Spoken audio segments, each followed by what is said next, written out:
Turmoil जब इतना हो रहा है यूएसए में, like I said, those people are not going to give up in a hurry. 60-70 साल से वो कंट्रोल कर रहे हैं। Actually C&M joined up with L. L was controlling since about the 50s 60s से L आना शुरू हो गया था. The liberals started coming in. China and the Muslim radicals have come in from the 90s.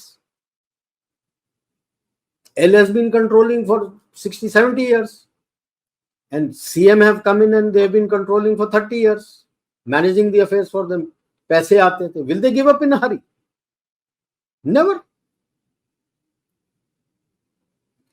It is like आपका जैसे जो शेर बाघ होता है, एक बार मैनीटर बन गया ना, आदमी का खून चख लेता है, उसके बाद ही इज अ मैनीटर, उसको और कोई पसंद नहीं आता, क्योंकि हमारे रक्त में सॉल्ट होता है जो उसको पसंद आ जाता है, बाकी जानवरों के रक्त में सॉल्ट नहीं होता. Even if he becomes a man-eater even once, चाहे चोट लगे नहीं लगे, आदमी को एक बार खा लेता है ना इंसान को, उसके बाद he is a man-eater. वही है इनका, they have become man-eaters. Why will they give up in a hurry? So while the deep state may be doing all these deals, these are the things that they have to look out for over the next decade. How are they going to manage the transition? क्योंकि आप एक system से दूसरे system की ओर transit करना चाहते हो, तो मैनेज कैसे करोगे? और ये टर्मोइल है जो यूएस का केओस का आउटफ्लो इस टर्मोइल को जाहिर करता है, क्योंकि वो एलसीएम का गढ़ है, वहीं से सब कुछ होता था. इनको लेके आए थे जो क्राउन काउंसिल डीप स्टेट में, इनका बिल्डरबर्ग कॉन्फ्रेंस होता है, 50s से शुरू किया, वहां से यूएस को लाना था, क्योंकि तब तक उनको क्लियर हो गया था कि वो तो मैनेज नहीं करते, कॉलोनीज सब चले गए थे. How do you control the colonies and the economy? So they brought US on board 50s में बिल्डरबर्ग कॉन्फ्रेंस के साथ. और हर साल उनका बिल्डरबर्ग का कॉन्फ्रेंस होता है, वेयर दे डिसाइड कि आगे क्या पॉलिसीज होने चाहिए, क्या होने चाहिए.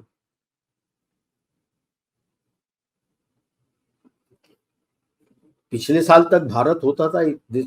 This year's conference is the first time where they have not discussed India. They have discussed internal situation of China.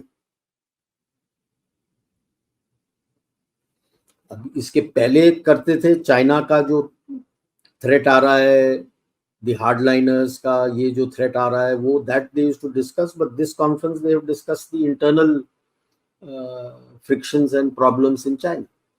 India, for the first time, Bharat has not been discussed this time at all, which tells you that outreach had already started. See, openly कोई नहीं बोलेगा, आपको जोड़ना पड़ता है, चीजों को जोड़ना पड़ता है, और उसी से जोड़ के मैं बता रहा हूँ. ये कहां से आ गया? जेडी वांस था कौन? ये कुछ नहीं, फर्स्ट टाइम सेनेटर है, बच्चा है,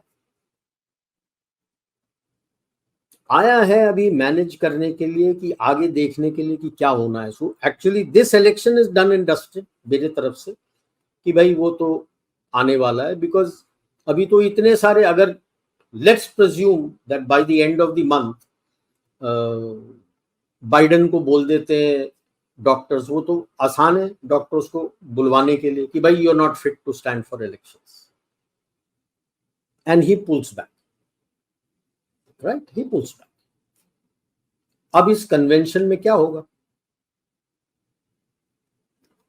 डेमोक्रेट्स इटसेल्फ आर स्प्लिट. कोई कह रहा है कमला हैरिस को नॉमिनेट कर दो, कोई कह रहा है नहीं कन्वेंशन में इलेक्शन होगा, कोई कहता नहीं प्रॉपर मिनी प्राइमरी पूरा करो, ऐसी कन्वेंशन में कैसे, डिबेट्स कराओ, सारा कराओ, फिर देखेंगे कौन होगा. तो अभी तो डेमोक्रेट्स ही क्लियर नहीं है कि अगला बंदा कैसे लेके आओगे. Who will have sway in Democrats?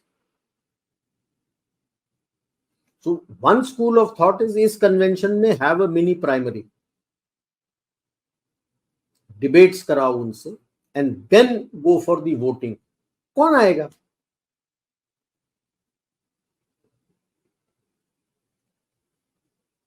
So that is why मेरा मानना है कि Democrats are not looking now for this also, because अगस्त के बाद there is hardly any time यार। आपके तो अक्टूबर नवंबर में तो इलेक्शन शुरू हो जाते हैं। अक्टूबर में तो जो कुछ एक जो बाहर से करने होते हैं जिसका थोड़ा टाइम लगता है, अक्टूबर में बैलेट्स वगैरह चले जाते हैं, October November your elections have started, so you barely got a month 2 months। Trump के आने के बाद आपको लगता है कि भारत और भारत के अंदर जो डीप स्टेट का इतना इंटरफेरेंस है वो कम होगा, कुछ फर्क पड़ेगा या change? Interference was the manner की, जैसे मैंने आपको पहले बताया था, जो राउंड टेबल उनके पॉलिसीज को स्ट्रेटजी बना के राउंड टेबल करता था। अभी तक राउंड टेबल में इस्तेमाल हो रहा था एलसीएम का, बिकॉज सी से बहुत प्रॉफिट मिल रहा था, सी से दबा के प्रॉफिट मिल रहा था। And in this region they felt कि M is the ideal one along with L and C to divide and manage the Asians, even Africans। M उतने है नहीं वहां पे आपके लैटिन अमेरिका में, so they use drugs and all those and everything to keep them in check। Africa and Asia, they were using the M, C and the L was also there to manage them, कि भाई इनको तितर बितर रखो, कोई उठ के ना आ जाए और हम इनको लूटते रहेंगे। और चीन से उनको दबा के पैसे मिल रहे थे, टिल शी जिनपिंग ने आंख दिखाना शुरू कर दिया कि भाई मैं एक नया ही ग्लोबल ऑर्डर लाऊंगा which will have Chinese characteristics. वो डीप स्टेट को तो पसंद नहीं था। That is how all the Trump also played along with them and sanctions और ये सारा कुछ होने लगा। अब only economy which will give them any money is Bharat. तो जो ग्रुप केवल पैसों के लिए काम कर रहा था अभी तक, जो कुछ कर रहा था, तो भारत के बगैर तो वो सरवाइव करेगा नहीं। So that is my logic analysis to say why I say कि डील्स हुए, and the deal would have taken place in these pre wedding and the weddings and all that. तो प्री वेडिंग में setting हो गया था, wedding को attend करने मोदी जी गए थे। सो दो पीपल विल से इतने पैसे खर्च किए, वो खर्च भारत के लिए किए थे, to set the stage for the next level for Bharat. What does that mean, sir? Please explain in detail. You're leaving on a very, this is a very big mystery. जी। अगर आपको ये डीप स्टेट के बंदों को, committee को बुला के बात करना है, नेगोशिएट करना है, मोदी जी तो डायरेक्ट बैठ के नेगोशिएट नहीं करेंगे ना। तो कोई पहले बात हुई होगी, तो एक प्री वेडिंग, पहला प्री वेडिंग हुआ, वहां पे नेगोशिएशन हुआ, उन्होंने बोला कुछ, now he comes and tells Modi ji, and then suddenly you find there is a second pre wedding. जब पहला प्री वेडिंग था तब खबर नहीं आई थी, उसके कुछ दिनों बाद खबर आती है कि सेकंड प्री वेडिंग क्रूज में होगा, जामनगर में नहीं, भारत में भी नहीं, क्रूज होगा जो इटली से फ्रांस जाएगा, उस क्रूज में होगा। अब क्रूज में क्या होता है, it's not bugged, how do you find out what talks are going on. वहां पे बातचीत हुई, फिर यहाँ पे आए, अब मोदी जी पहुंचे शादी में, और उसके बाद आप देख रहे हो क्या क्या हो रहा है। और एलसीएम का जवाब भी आप देख रहे हो, क्योंकि उनको भी पता लग रहा है कि हम साइडलाइन हो रहे हैं सारी जगह। And the yes.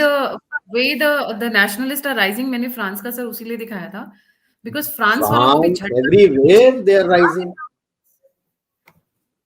And now biggest problem है, इन्होंने करवाया था लड़ाई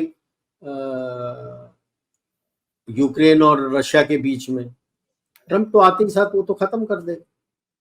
और आप जाके मिल के आ चुके हो दोनों से, जेलेंस्की से मिले थे G7 में, उससे अलग से बात हुई है मोदी जी की, and then he has gone and met Putin, and then from there he went to Austria, which is not a member of NATO, It's a member of EU. Austria is not a member of NATO, has refused membership of NATO. And olden days में सारे diplomatic meetings Austria में होते थे, वियन्ना में काफी meetings होते थे. So, and suddenly you find कि Zelensky is saying कि जो next Switzerland में meeting होना है on Ukraine war to resolve the Ukraine war, Russia will also be invited. और change of heart कहाँ से हो गया तुम्हें? उनको भी समझ आ रहा है कि यार अब भारत की बारी है, ये सब जो कर रहे थे ये सब खत्म हो जाए. गाजा की लड़ाई भी खत्म होगी, तुम देखो, थप्पड़ पड़ेंगे कतर और ईरान को. It's not going to be easy for Trump, but it will happen. But that's why I said this period of next 10 years is going to be a period of lot of upheaval and changes. Turmoils. Lot of turmoils. Bharat में भी कोशिश होगी. We have to be careful. Because L, C and M, all three are here. Bangladesh only has C and M. L नहीं है. भारत में तो L भी है, C भी है, M भी है. तीनों के बंदे हैं यहाँ पे. So it is going to be a challenging period, but I'm sure कि हमारे बंदे are aware of it and they are doing the needful. Thank you so much sir for joining. जाने से पहले सभी व्यूअर्स से रिक्वेस्ट है, please don't forget to like, subscribe and share the alternate media. अगर आप मुझे कंट्रीब्यूट करना चाहते हैं, सपोर्ट करना चाहते हैं, तो PayPal, Paytm etcetera links are given in the description box. UPI is right on the screen. और अगर आप मुझसे कनेक्ट करना चाहते हैं through various social media platforms, तो सभी लिंक्स डिस्क्रिप्शन बॉक्स में. इसी के साथ जय हिंद, जय श्री राम, हर हर महादेव. Thank you sir. जय भारत. Thank you.